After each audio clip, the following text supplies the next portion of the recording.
NaMo बुद्धाय touch the lake सभी लोगों को। आज मैं एक बहुत ही इम्पोर्टेंट जगह पर आया हूँ। इसका नाम वैसे सामान्य इस स्थान को चनौती स्तूपा के नाम से जानते हैं। चनेटी इस गांव का नाम है एक्चुअली, और ये बौद्ध इतिहास में बहुत ज़्यादा महत्वपूर्ण हो जाता है। तो इसका महत्वता क्या है मैं आपको बताने की कोशिश करूँगा। यहाँ पर हर वर्ष हमारे जो कि बौद्ध तीर्थयात्री हैं काफ़ी संख्या में आते हैं। इसके साथ साथ हिमालयन क्षेत्र से तिब्बती लोग भी इस स्थान पर आते हैं। तो आकर के ये स्थान क्या है, इसकी महत्वता के बारे में नहीं जानते हैं।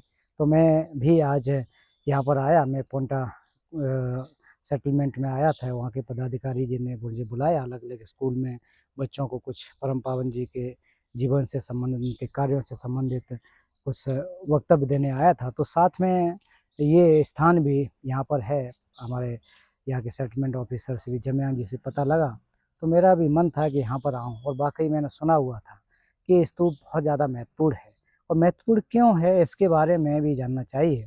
तथागत बुद्ध ने जो सतिपट्ठान सूत्र या तिब्बती में जो कि 2 ठेम्पा न्यासा, उसको कुरु क्षेत्र में, कुरु देश में दिया था।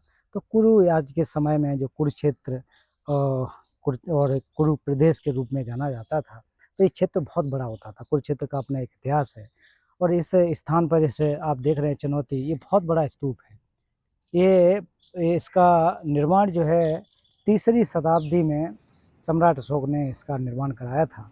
और हम सभी जानते हैं कि भगवान बुद्ध के जो भी तीर्थ स्थल हैं, और जिक्र ऐसा किया जाता है कि सम्राट अशोक ने लगभग 84,000 स्तूप और ये जो पिलर लगवाए थे, अलग-अलग जगह पर देखने को मिलते हैं। तो बुद्ध के जहाँ-जहाँ भी चरण पड़े थे, जो भी उनका ऐतिहासिक स्थान था, वहाँ पर ये बनाए थे, और हर जगह पर उन्होंने पिलर लगाया। तो आजकल ये कहाँ होगा हम लोग इसको नहीं बता सकते, क्योंकि बहुत प्राचीन ये स्तूपा हो चुका है। लेकिन एग्ज़ैक्टली इसी स्थान पर भगवान बुद्ध ने सतिपट्ठान का उपदेश दिया था। तो इसमें भी संदेह जैसा है, कुछ विद्वान अलग कहते हैं, कुछ अलग कहते हैं, लेकिन ज़्यादातर मान्यता यही है, बुद्ध ने सतिपट्ठान सूत्र का उपदेश यहाँ पर दिया था। तो ये अपने आप में बहुत ज़्यादा महत्वपूर्ण हो जाता है। तो जब भी यहाँ पर आप लोग आएँ, तो इस स्थान पर आएँ। दिल्ली से लगभग 2-250 किलोमीटर दूर है। अगर तिब्बतन सेटलमेंट पांवटा साहिब से आएँगे तो 50-60 किलोमीटर की दूरी पर है। तो ये अपने आप में बहुत इम्पोर्टेंट है। ठेम्पा तिब्बती में ठेम्पा न्यासा सोंगे 2, ये वाला बहुत ज़्यादा महत्वपूर्ण है। सतिपट्ठान में क्या कहा गया, तो उसमें 4 प्रकार के जो स्मृति प्रस्थान, सति या माइंडफुलनेस, अवेयरनेस, तो 4 प्रकार के होते हैं। तो 4 प्रकार में एक जैसे हमारा काय का अनुस्प्रस्थान, और फिर हमारे वेदना का हो गया, चित्त हो गया, धर्म का। तो 4 प्रकार के सतिपट्ठान होते हैं। तो लुई ठेम्पा न्यासा, सोरबे ठेम्पा न्यासा, सेम की ठेम्पा न्यासा, छुए ठेम्पा न्यासा।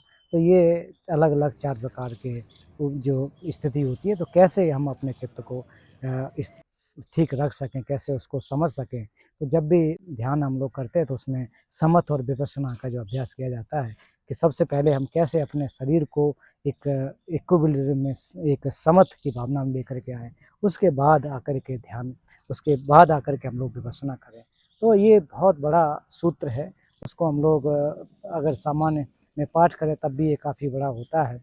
तो ये स्थान एग्ज़ैक्टली इसमें आप देख रहे हैं कि ये चारों दिशाओं में ऐसे गेट होते थे। हर स्तूप में देखेंगे आप, तो हर स्तूप का एक महत्व है। स्तूप बनाने की भी जो परंपरा है, तो वो बुद्ध के अवशेषों पर बनती है। बुद्ध के जो शारीरिक अवशेष हो सकते हैं, वस्त्र हो सकते हैं, नाखून हो सकते हैं, बहुत बाल हो सकते हैं। तो अलग-अलग जगह पर बुद्ध के अवशेषों को लेकर के ये स्तूप बनाए गए हैं। इसी प्रकार से भारत में अलग-अलग जगह पर भी स्तूप का जो निर्माण हुआ है, वो उनके अवशेषों के ऊपर बनाए जाते हैं। इनको शारीरिक धातु जो होते हैं, बुद्ध के जो रिंगसेल तिब्बती में कहा जाता है, रेलिक्स होते हैं, उन पे आधारित ये स्तूप बनाए जाते हैं। तो बहुत बड़ा है, ये चौकोर स्तूप है, और ये 4 द्वार जैसे हम आप देख रहे हैं, पहले ये गेट जैसा।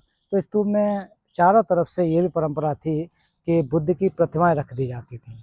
तो बुद्ध 563 के बाद फिर लगभग 80 वर्ष की अवस्था तक रहे। उसके बाद किंग अशोक 3री शताब्दी में आकर के स्तूपा बनाए। तो वो बुद्ध के देखने के लिए, रेखांकित करने के लिए बाद में जो बुद्ध की प्रतिमाएँ इस तरह से लगा दी गई हैं, तो ये इसकी हाइट और ऊँचाई कितनी रही होगी इसके बारे में हम लोग अभी नहीं कह सकते, क्योंकि एक समय काल परिस्थिति के अनुसार बदलती रहती हैं, घटती रहती है, बढ़ती रहती है, तो ये निश्चित रूप से कई मंजिला स्तूप रहा होगा। तो कुल मिलाकर के मेरा कहना यही है कि इसमें जब भी इस स्थान पर आप लोग आएँ, तो वहाँ पर बहुत अच्छी तरह से पाठ करें, सूत्र का पाठ करें, सतिपट्ठान का, थोड़ा-सा ध्यान करें, परिक्रमा करें। किसी भी स्थान पर जाकर के तब जाकर के हमारा निश्चित रूप से वो तीर्थ स्थल का एक भ्रमण होता है, अच्छा नेकोर हो जाता है। तो बाकी का अगर हम आएँगे, फ़ोटो खींच के चले जाएँगे, उससे लाभ नहीं होगा। तो इसके महत्ता को बताने के लिए ख़ास करके हमारे जो हिमालयन क्षेत्र से तिब्बती भाई-बहन भी आते हैं। मैंने काफ़ी लोगों से पूछा कि आप यहाँ जाते हो, क्यों आते हो? तो कि स्तूप है, हमें इतना ही जानते हैं, बहुत महत्वपूर्ण है। क्यों महत्वपूर्ण है इसके बारे में बताने की कोशिश कर रहा हूँ कि ये कुरु प्रदेश में, ये जो कुरुक्षेत्र ये एरिया जो हरियाणा का है, कुरु प्रदेश जाना जाता था और इस स्थान को हिस्टोरिकल ह्वेनसांग ने आकर के अपनी डायरी में ज़िक्र किया है कि इस स्थान पर एक बौद्ध सेंटर होता था। भिक्षु लोग यहाँ पर अध्ययन करते थे, ध्यान साधना करते थे, तो ह्वेनसांग ने अपनी डायरी में ज़िक्र किया है।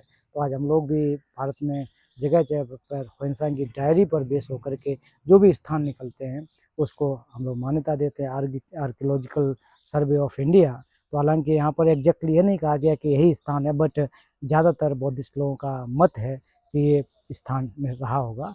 तो आप सभी को मैं ये जानकारी देना चाहता था और ज़रूर आइए जब भी मौका लगे और यहाँ से तिब्बती जो सेटलमेंट 50-60 किलोमीटर की दूरी पर है, इस रास्ते पर आएँ। वापस अगर दिल्ली न जा सकें तो यहाँ टिबेटन सेटलमेंट में भी आप जाकर के रह सकते हैं, देख सकते हैं कि किस प्रकार से पूरी बंदोबस्त यहाँ पर है। तो आप सभी को बहुत-बहुत धन्यवाद और निश्चित रूप से अगर आपको लोगों को ये अच्छा लगे तो आपको भी दोस्तों को पहुँचाएँ, जिससे कि जानकारी प्राप्त हो सके। कोई प्रोपेगेट करने का इसका उद्देश्य नहीं है कि एक-दूसरे जान सकें कि आखिर को ये इसकी महत्वता क्या है। तो आप सभी का बहुत-बहुत धन्यवाद। नमो बुद्धाय, तस्थलिक।